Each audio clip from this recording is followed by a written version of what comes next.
EC here, and today this is an article by GameIndustry.biz, which they interviewed Wade Rosen, CEO of Atari, and obviously we're going to dive into this interview, see what he talks about, because he's talking about like the acquisitions and investments that Atari's been making and how they benefit the company long term, what the strategy is. So let's look at this. Before we get into this, I have to preference I am an investor in Atari. I do own shares in Atari, so I may be a little bit biased, but without further ado, my opinion is my own, and my opinion does no way affect Atari. Now, if you're new here as well, I want to ask you to subscribe. I'm trying to hit 700 subscribers in the year. Don't think it's going to happen now, but we can try. Anyway, let's get into the video. So, written by Brendan Sinclair, managing editor, all very posh. So, Atari has been considered a retro brand for decades now, but it hasn't always leaned into that distinction. While licensed t-shirts and plug-and-play consoles have been a fairly consistent offering, the company's growth plans focus less on its own games and more on branching out to wearables, movies, gambling, blockchain, and hotels. Right, let's see. That changed a couple of years ago with the arrival of new CEO, Wade Rosen. Since Rosen's appointment, Atari has continued to try to grow their business, but with acquisitions and investments that have mostly had a very clear retro angle. It acquired Digital Eclipse, developer of the Atari 50th Anniversary Celebration Collection, may be the best reviewed game with the Atari name attached since the company left the hardware business in the 90s. See, that alone says it all.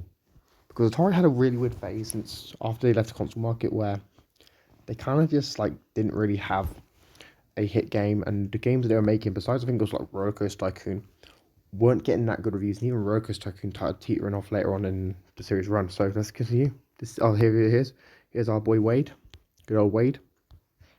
So it acquired Night Dive Studios, which built its name remastering old games for release on modern hardware, like titles like Rise of the Triad, Lucidius Edition, System Shock Enhanced, Blood Fresh Supply, which Atari published. See, this annoys me that they didn't put Turok there, because Turok's like a huge thing. I love Turok. Turok's like the best shooter franchise ever. And kids today, they grew up with their Call of Duties and their Halos and their Battlefields and their Destinies. This is the real deal. Like Turok is like the real deal. It's a dinosaur game. Love dinosaurs. It's a brilliant game. Like, why is that not listed here? Come on, Game Industry Biz, do better. So, if there's an Antstream Arcade, a registered subscription system that lets users stream a library of more than 1,400 games from over a dozen platforms, including free Atari systems. See, with that news, I expect Atari to actually make a deal with Antstream to actually allow more games on the platform, as well as give them, I don't know, maybe the Jag emulator or something. So see, it also invested in Polymega, a modular retro console that lets users dump their old games and discs from a variety of classic systems and play them on all on modern TVs with a slick user interface and quality of life features. When it invested in the company, it also announced Atari would allow users to play and save Atari 2600 and Atari 7800 to the 100 system. Okay, and then it finally acquired a pair of websites in Atari Age and Moby Games. Moby Games was like 2 years ago, though. Moby Games was like 2 years ago.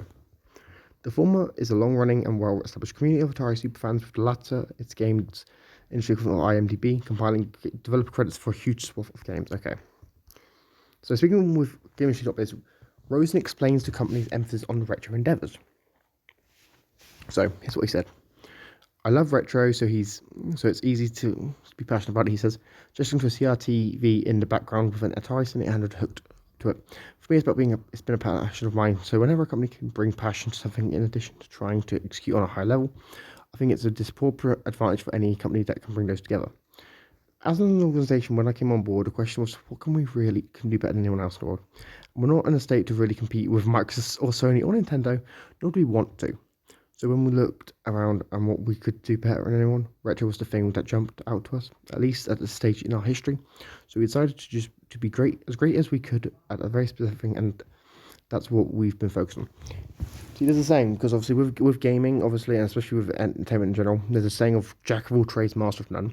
Atari wants to clearly master the retro stuff, because obviously, not being funny, a lot of game companies don't re-release their old games. A lot of game companies don't really bother with their retro games. Companies like EA, for example, will leave hundreds of games to die and rot in landfills, not actually try to re-release some of these classics, even though some of them are pretty good, like games like Desert Strike. Can't play it nowadays unless you obviously, either get a ROM or get like the classic like disc or cartridge or whatever you get for like an old system, and you happen to have a system that works with it. So yeah, EA kind of scummy in that situation. So yeah, Atari needs to do so.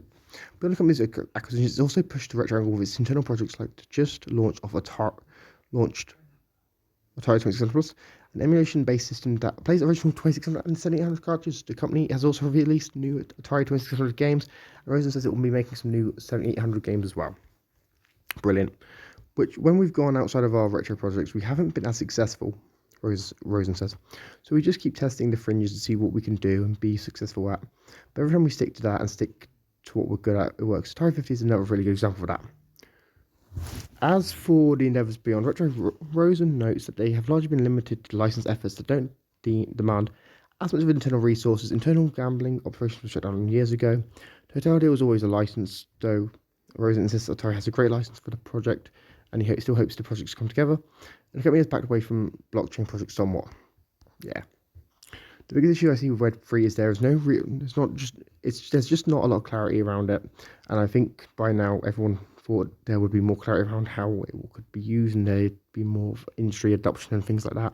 Whereas as for us, we've taken a less active approach in Web3 instead of developing a lot of projects and being on the forefront and pushing that forward. We more work with partners we think are amazing partners, and we work in a licensing capacity for those. For us, it's more an extension of licensing. We still do when it's appropriate, and we feel strongly the partner is devoted to a good gaming experience, but it's not a big part of this as it used to be. Okay. As for the acquisitions and investments, Rosen runs down what he saw in each one, starting with a pair of Digital Eclipse and Night Dive Studios. Let's have a look. So we're going to start with, I think both Night Dive and Digital Eclipse and Night Dive share the same DNA with Atari of focusing on a niche. And it's a niche, guys. The word is niche. If you're American and you call it a niche, you are dumb. A niche is stupid. A niche is where you play football. A niche is obviously how you pronounce this word. Obviously, people say, "Oh, but you're British." Yes, I'm British. What's your point? You should pronounce the word niche, not niche, because a niche sounds like a disease. And trying to be really good at something rather than trying to be okay at a lot of different things, he says that made it easy. And the fact that the niche was in the same space we really wanted to be in, really want to be good at. These two are arguably two of the best retro companies in the world. It made a lot of sense to bring those together. While there's an obvious opportunity for the pair to work on projects related to older Atari games, Rosen's sister company isn't mandating them to do any such thing. Though it will be an option more than that, he says there are opportunities for the pair to work together on projects or refer potential projects to one another if the other skill set is a better fit. Beyond that, Rosen says one advantage the two will have as part of Atari is their ability to offload business logistics to their new parent. Running a company, there's a lot of time and energy that goes into doing things that aren't strategic. Rosen says time you spend on IT, HR, finance, legal, it's massive. And it's not usually a strategic thing any of these companies like to do or have expertise in. It's pretty far from why they decide to create out in the first place. So the first thing we do is take those things off their plate, and so they can focus on what they really have. That's good. I mean, at least like you can have the developers actually develop games and actually work on stuff. So, host other acquisitions. Moby Games and Atari Age are a less obvious strategic opportunity for the company. Atari Age is a really passionate community that for a long time I don't feel we as Atari did a strong enough job recognizing, engaging with, or being a part of. So Atari Age is clearly retro and right up Atari's alley. But it's not every day we see companies buying up independent fan communities. Atari Age has a really passionate community that for a long time I don't feel we as Atari did a strong enough job recognizing, engaging with, or being a part of. So a lot of time it created this feeling that there's Atari Age doing things that are based in love of the brand, and then there's what Atari is doing, which was radically different. Rosen as a company wanted to end the dichotomy. I think that Atari Age comprised one of the most devoted Atari fans on the planet, and it made no sense to have the distance that existed between the two community and the company. The second more practical piece is us going back and trying to make more retro more accessible for 2600 Plus. The module that will be coming out next year for Polymega and other projects we have in the works. We need to be in touch with the community that's still supporting those ecosystems, Rosen says. Atari still considers those platforms to be living ecosystems, he says, and buying Atari seemed like the best way to foster those ecosystems since those fans have already been supporting them. He's notably Kaja when it comes to Moby games. I can't show too much on Moby right now, Rosen said. There'll be more in the coming year or on our plans for Moby, but I think it also has a strong community. It's not the retro focus. It's more of a larger video game community, but Certainly there's a retro angle on that, and I'd love to find more ways to tie it into what we're doing holistically as Atari. More to come over that one. I'm always careful not to overpromise and underdeliver. That's a good transition to talk about the investment in Polymega, a company that has had a chronic problem of undelivering to the point that customers have been waiting multiple years for their orders on the system to be filed while announcing add-ons like a module to play N64 games announced in 2021 and a light gun that works with HD TVs announced in 2019 still haven't shipped a digital front of older games, a streamlined version of the console called the Polymega Remix, and a Polymega app that have also been announced but not yet materialized. Not a good look. See, I've never really heard anyone talk about the Polymega. I think I heard like one YouTuber talk about the Polymega and that was it. So if the track record on follow through is that checkered, well, I'll try to target direct to content maker. I think the company just has really innovative things. Rosen said it was one of those situations where we looked at what happened and had been done, and we could like, could we do something better? That's usually the question I ask if we're considering an investment. An internal gut check to say, could we do this better? Would we do this differently? And we looked at Polymega and just said, no, I don't think we could make a better product. I don't really know what could be done to make it better except for small incremental improvements. The investment was also part of a large deal that involved getting an Atari module added to the system as well as a Polymega Remix functionality to the Atari VCS micro console.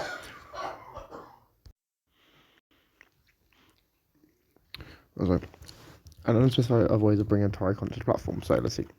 Rosen's clearly impressed by the product Polymega has put out. He acknowledges the difficulties in fulfilling orders and meeting its own release schedule gave Atari pause.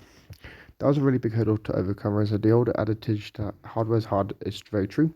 Most of our projects we've done and probably the ones we will do going forward as we look for the best-in-class partners who know how to do things, have access to supply chains and distribution chains. In the case of Polymega, the investment really was for that, to clear that up. The investment was really to help them get back on track on those things and work out from that backlog. Okay, it was a very difficult time for hardware companies because it upended the assumption that almost all hardware companies may have made prior to that, which is that everything in the cost of inputs will go down. Your spec something, and your most expensive year is going to be your first year, and your least expensive year is going to be your last year. Then COVID came around and flipped it upside down. That is true. Finally, there was the investment in Antstream, which obviously I've spoken about this on my Antstream video. Now it's actually been confirmed the investment exists, so that's good. Antstream has been a pioneer in retro space for the past few years, so that seemed like a natural fit for us. And they were open to selling us Moby games, and that was part of a larger decision around the acquisition of Moby games, and also to support a partner in the retro space that has a lot of Atari content on the platform. Antstream has probably been the most successful application on the VCS, and I think for Antstream, VCS players are probably the most dedicated players they have with the highest retention. I know that's how I still play engage with Antstream. Antstream is a great service, to be fair. When one company acquires another, we don't normally ask what if everything goes south, but the acquisitions of Atari and mobile games are a bit different because they're not one game maker buying another.